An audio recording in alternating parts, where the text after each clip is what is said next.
પોષણ માસ નિમિત્તે શહેરના ટાઉન હોલ ખાતે પોષણ વાનગી સ્પર્ધાનું આયોજન આયુર્વેદના દ્રષ્ટિકોણથી પોષણનું મહત્વ તથા મેદસ્વીતા દૂર કરવામાં મિલેટ્સની ભૂમિકા વિશે વિસ્તૃત માર્ગદર્શન આપવામાં આવ્યું. મહિલા અને બાળ વિકાસ વિભાગ, ગુજરાત સરકાર દ્વારા પોષણ માસ 2025 સ્વસ્થ નારી સશક્ત ભારત અભિયાન અંતર્ગત જામનગર ખાતે પોષણ વાનગી સ્પર્ધાનું આયોજન કરવામાં આવ્યું હતું.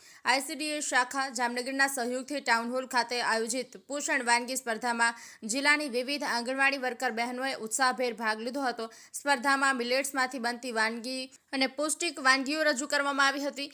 આ કાર્યક્રમમાં નિર્ણાયક તરીકે જિલ્લા આયુર્વેદ અધિકારી જામનગર ડોક્ટર હિરેન ઠક્કરના પ્રતિનિધિત્વમાં કામગીરી કરવામાં આવી હતી. આયુર્વેદના દ્રષ્ટિકોણથી પોષણનું મહત્વ સમજાવવા માટે સરકારી આયુર્વેદિક દવાખાનું વિભાપરના medical officer doctor Ankita Solanki દ્વારા મિલેટ્સ અને પોષણ વિશે માર્ગદર્શન આપવામાં આવ્યું હતું. સાથે જ મેદસ્વીતા ઘટાડવામાં મિલેટ્સની ભૂમિકા વિશે વિસ્તૃત જાણકારી અપાઈ હતી.